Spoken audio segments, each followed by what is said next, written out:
Tapos after nun, sabi nila, papauwi na sana ako. Sabi nila, ano ba daw itong babae na to? Bakit daw hindi daw pumutok yung barel? Ano ba daw mulim-mulim ko? Baka daw may powers ako. After nun, umalis sila, lumabas sila sa kwarto. Kasi usap-usapan sila. Doon ako nag-pray na, Lord, doon ako nag-pray talaga ng sumpa, na Lord, nagiging ako ng patawad talaga sa Kanya. Hiningi ko na, Lord, tulungan mo ako. Nag-promise ako sa Kanya, tutulungan mo ako. Pakita mo sa akin yung miracle, malaking miracle na nangyari sa buhay ko. Ipatotoo ko to sa lahat. Hallelujah, Jesus. Yun ang pangako ko sa Panginoon. Kaya nandito ko kahit sa harapin nyo na kaya. Pero dahil sa Panginoon, hindi na ako nahihiya. Tapos noon, sabi ko, sumigaw ako na, Lord, gusto ko ng langit. Gusto ko langit, tulungan mo ko. Ayoko ng impyerno. Hallelujah, Jesus. Doon, hiningi ko sa Kanya, napuspusan niya ako sa Kanya ng Holy Spirit. Doon talaga, grabe, speaking of tongues ako. Talagang, Holy Spirit talaga, binigay niya sa akin. Pinaramdam niya sa akin na first time pa nangyari sa akin yun na speaking of tongues ako. Na, hindi ko akalain dahil year 2000 na na baptized ako at 2001 na backslide ako hanggang tuloy-tuloy na ako yun. After nun, sabi nila, dumating yung isang drug lord kasama ng drug lord na, sino ba yung babae na yan? Bakit daw hindi pumutok yung barel? Ano ba daw yung murim? Ano ba yung powers ko? Ano ba daw yung murim ko? Sabi niya, pero dasal pa rin ako nagdasal hanggang sa pinalipat nila ako ng upuan, doon ako lumuhod. Talagang nagdalangin, umiyak, nagingin ng tawad sa Panginoon. Sabi ko, doon talagang napuspos ako ng banal na spirit. Sabi nila, ano daw nangyari sa akin? Bakit daw nagsasalita ako na hindi nila maintindihan? Hallelujah, Jesus name. Hindi nila maintindihan. Tapos yung dila ko, hindi ko mapigilan yung dila ko. Talagang sobrang talagang bilis niya na hindi ko mapigilan. Tapos sabi nila, ginagaya-gaya pa nila ako, para daw ako nag-rap. Ano daw pinagsasabi ko? Sabi ng babae nung isa ng asawa, speaking of tongues yun. Tapos, hindi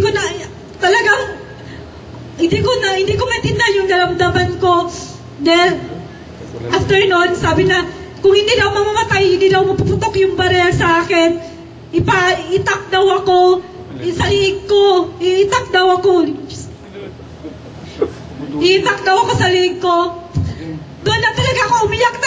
Tapos, buhos na talaga yung Holy Spirit na hiningi ko sa Panginoon, nabigyan niya ako. Tapos, after nun, talagang, sabi nila, mamaya na lang daw, sabi nila, papatulugin daw muna ako, papahingain lang muna daw ako sandali. Pero inisip ko, hindi talaga ako magpapahinga. Kung maghihintay kayo sa akin, mag-overnight din ako magdalatal sa Panginoon. Hallelujah, Jesus name. Nagpapasting ako. Hallelujah, sa isip ko. Hallelujah, Jesus name. Hallelujah, Jesus, praise God. Kapatid, tapos after nun, pinilit sa akin yung tubig na papainom nila sa akin yung tubig. Pagpainom na sa tubig, doon na papalo yung itak sa liig ko. Pinapilit lang pag-inom ng tubig sa akin. Pag-angat ng liig ko, initak nila, na nakita ko lang na, nakapikit yung mata ko, pero nakita ko lang may ilaw na gumagano na parang may bato na nakasaka sa liig ko na gumigil lang siya. Parang, hindi ko alam ano yun. Parang may bato na sumisilaw lang siya, na parang hangin na gumaganon lang. After nun,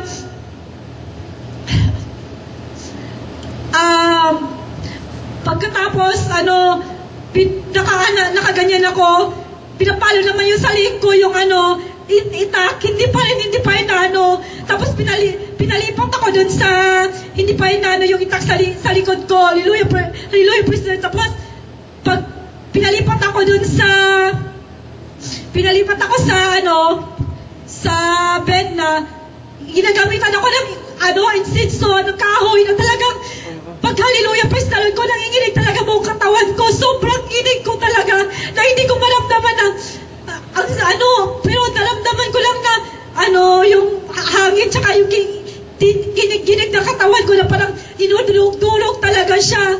Pero hindi, salamat sa Panginoon, pero hindi pa rin, hindi talaga ako na, insinso na yun, hindi na sa akin. Dahil lumabas sa bibig ko, sabi ng Panginoon, huwag ka mag-alala, babae. Kahit masugatan ka, kahit konti, hindi ka masugatan, kahit ko, hindi na ako masusugatan, kahit konti yung lumabas lang sa bibig ko. Pagkatapos dun, pinahilan nila ako ng gasolina. Tapos pinapali-pali nila yung katawan ko. Grabe yung pag-torture nila sa akin. Gusto din talaga nila akong patayin. Pinapali nila katawan ko. Binaliktad pa nila yung kamay ko. Sabi nila, yung kamay ko para lang daw parang rubber. Bumabalik lang siya sa dati dahil kung wala ang Panginoon. Wala na. Patay na talaga ako. Hallelujah, Jesus. After nun, tapos, yung last na yung ko, kahit dinabalihan ako, hindi nabali, yung last na sinunog ako, nilagay ako sa pugon. Hallelujah, ang sobrang init. Hallelujah, Jesus. Hallelujah, praise God. Nilagay ako sa pugon, naging init talagang, pero hindi ako nasunog. Hallelujah, Jesus. Pagkatapos, hindi na nawala nila sa akin, sumigaw na ako ng, may gagawin pa sana sila sa akin, sumigaw ako ng, umulan ka ng malakas na ulan, talagang umulan talaga ng malakas, hallelujah. Doon na sila sa akin, hindi na daw gawa ng tao, gawa ng demonyo, kasi akala nila hulim-hulim daw yun. Kung hindi gawa na ng Diyos, hindi kaya ng gawa ng demonyo, gawa ng tao yun. Gawa na ng Diyos hanggang sa, yun, hindi na nila ako ginalaw. Pagka kinabukasan na okay na ako, wala na yung Holy Spirit sa akin, hindi na ako nag-speaking of tongues. Sinubukan naman ulit nila akong barilin. Pero hindi na naman pumutok. Hallelujah, Jesus. Hallelujah, praise God. Lord, salamat, Lord. Kung wala akong Panginoon dito, kung hindi buhay ang Panginoon dito sa Jesus Miracle, kung wala na ako dito sa harap ninyo. Patay na ako. Ando na ako sa hukay. Dahil ang Diyos buhay dito. Hallelujah, Jesus. Andito ako sa harap nyo. Ngayon, pabalik na ako ngayon sa Kanya. Nung July, nung pagkatapos na umuwi ako ng July, doon lang. Hallelujah, Jesus. Dito na lang ako para wala na akong time. Pero mataas pa talaga yung patutuwa ko, pero hindi na kaya ko ng time. Marami pa yung ginagawa sa akin, pero dito na lang. Pagpasalamat ko sa mahal na buhay ng Diyos. Dito lang.